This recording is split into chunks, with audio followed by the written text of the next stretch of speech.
Fransa, geçmişte olduğu gibi şimdilerde de kalleşlikte ve kirli hesaplarda sınır tanımıyor. Türkiye'nin karşısında ve aleyhinde hangi dernek, cemiyet, örgüt, topluluk varsa Fransa daima onların yanında yer alıyor. Dolayısıyla da akla gelen ilk soru, Fransa'nın niçin bu kadar öfkeli ya da derdinin ne olduğu? Fransa, Osmanlı döneminde elde ettiği büyük imtiyazları, kapitülasyonları Cumhuriyet ile birlikte kaybetti. Özellikle Güneydoğu Anadolu'yu terk etmek zorunda kaldı. Bu melanet istilacının hangi canilikleri yaptığını görebilmek için 1920 Antep'ini, Adana'sını, Urfa'sını incelemek kaçınılmaz bir ödev, ertelenemez bir görev, milli bir mükellefiyettir. Ardından da Hatay'ı kaybetti. Bu bölgede, Büyük Ermenistan ve Kürdistan devletlerinin kurulmasını sağlayamadığı için, Lozan'dan bu yana tam bir Türk ve Türkiye düşmanı ülke konumuna geldi. Fransa, Doğu Akdeniz'de karşımızdadır. Libya'da karşımızdadır. Suriye'de karşımızdadır. Dağlık Karabağ'da karşımızdadır. Afrika'da karşımızdadır. Türkiye'nin Doğu Akdeniz'deki kararlılığını hazmedemeyen Fransa, haddini aşan hamleler yapıyor ve sözler sarf ediyor. Daha doğru tanımıyla, Türkiye'nin doğrudan ya da dolaylı olarak dahil olduğu her konuda Fransa karşı cephede pozisyon alıyor. Fransa, Anadolu toprakları üzerinden Doğu Akdeniz'in kontrolünü sağlamaya çalışmıştır. Bu amaçla Ermenileri kullanmış, onların bağımsızlık talebiyle isyan etmesinde önemli bir rol oynamıştır. Batı öncelikle Osmanlı uyruklu Ermeni ve Kürtleri ayrı devlet kurma yönünde kışkırtıp silahlandırmışlardı.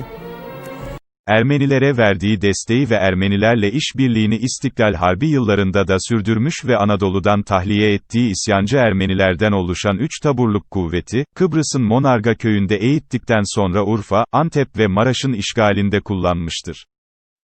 Ancak Kuvayi Milliye'nin Fransız kuvvetlerine karşı yürüttüğü başarılı mücadeleden sonra bölgede tutunamayacağını anlayan Fransa, Ermeni lejyon askerleriyle birlikte Anadolu'dan çekilmek zorunda kalmıştır. Antep'te sokak sokak, mahalle mahalle barikatlar kurup çatıştığımız düşman ülke bu Fransa'dır.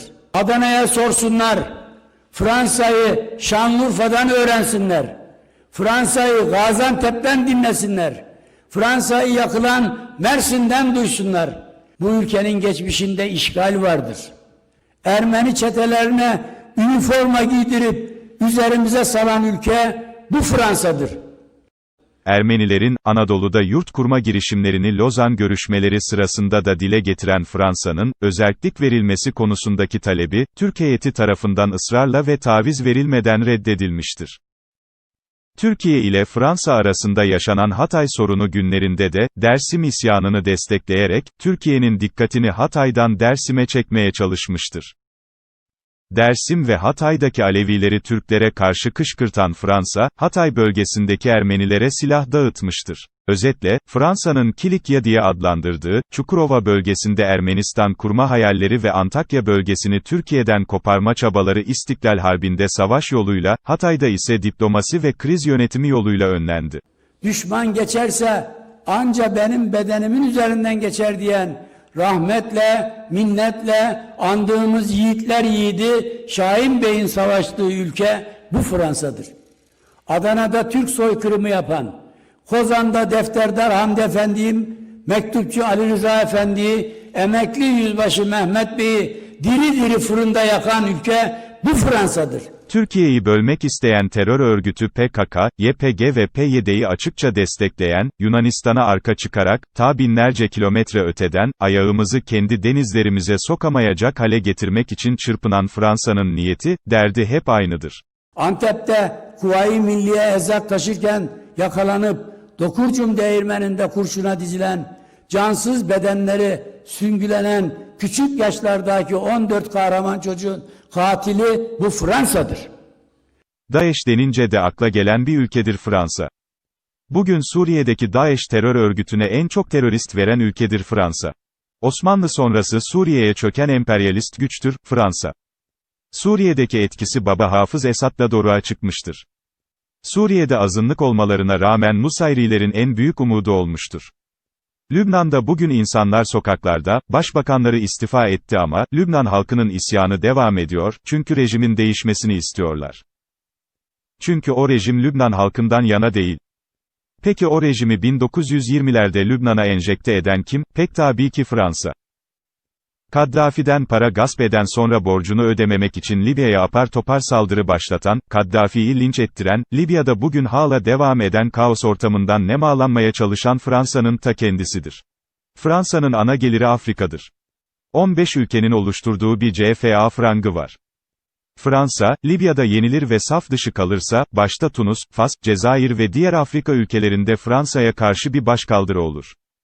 Ermenistan'ın Dağlık Karabağ'a saldırmasından hemen önce, Suriye'deki Ermeni Tugayı'nı, Lübnan'daki silahlı gruplarla, Irak ve Suriye'deki PKK'lıları Karabağ'a gönderen yine Fransa'dır. Türkiye hem masada gerektiğinde de sahada en kararlı ve sert şekilde Fransa'ya haddini bildiriyor. Oruç reisimize sakın ha saldırmayın. Eğer Oruç reisimize saldıracak olursanız, bunun bedelini ağır ödersiniz dedik. Macron, Libya olayında NATO'yu Türkiye'ye karşı kullanmak istedi. Macron'un planı NATO'yu Kuzey Afrika'da da kullanmak idi. NATO, işine bak deyince bozuldu. Karizmayı çizdirdi. Soykırım ve tarih konusunda Türkiye'ye ders verebilecek en son ülke Fransa'dır. Çünkü Ruanda'da olanları unutmadık, Cezayir'de olanları unutmadık. Fransa önce kendi karanlık tarihine baksın. Türkiye'ye ders vermeye kalkmasın.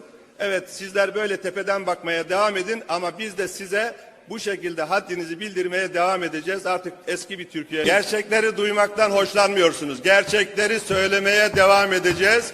Buna alışacaksınız. Alışacaksınız, alışacaksınız. Başka seçeneğiniz yok. Bu yüzyılda en vahşi sömürgeci ülke, Fransa'dır. Peki kim bu Fransa? Afrika'da 14 ülkeyi yıllarca sömüren emperyalist bir rejim. 60 yıl önce sözde bağımsızlık verdiği 14 Afrika ülkesini sömürüyor, haraç alıyor. Son yüzyılı soykırımlarla dolu bir ülkenin adı Fransa. 1945 ila 1962 arası 1 milyon Cezayirli Fransızlar tarafından katledildi. 1994'te 800 bin kişinin can verdiği Ruanda soykırımının baş aktörü de Fransa'ydı.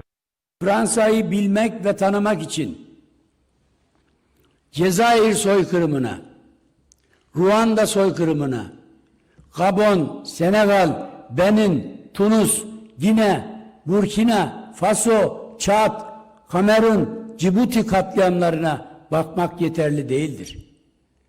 Fransa, geçen aylarda Mali'de darbe yaptırmaya kalkıştı. Eline yüzüne bulaştırdı.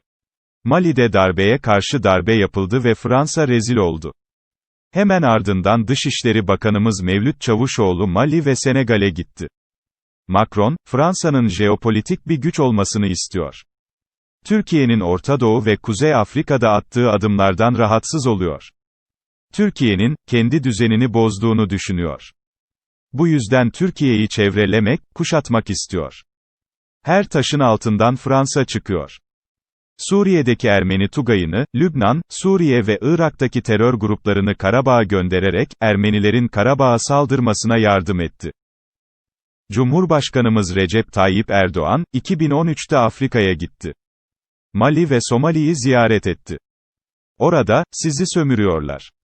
Biz sizi sömürmeye gelmedik. Sizlerle gönül köprümüz var. Osmanlı'nın bir hatrı var dedi.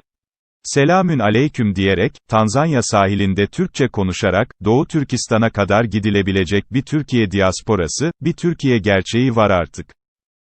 FETÖ'cülerin, yani dış istihbaratlara hizmet eden hainlerin Türk Silahlı Kuvvetlerinden ayıklanmasıyla, Türkiye yeni bir strateji geliştirdi.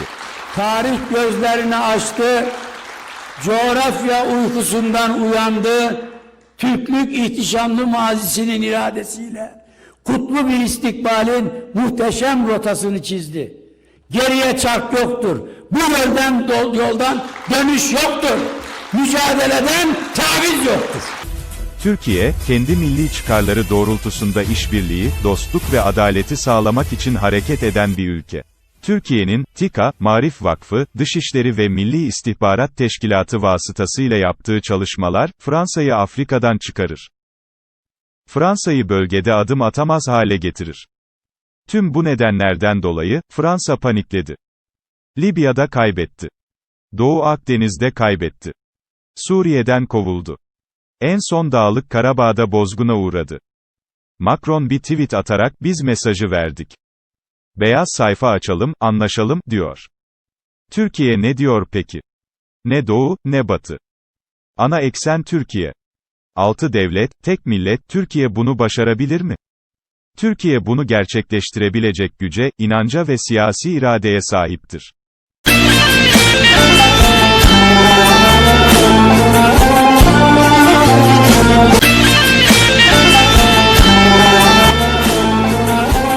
Ben sana birkaç yıl önce ne demiştim? Bir telefon görüşmemizde bak tarih bilgin hiç yok.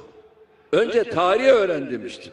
Bak biz sizi Cezayir'den tanırız. 800 bin Ruandalıyı siz öldürdünüz.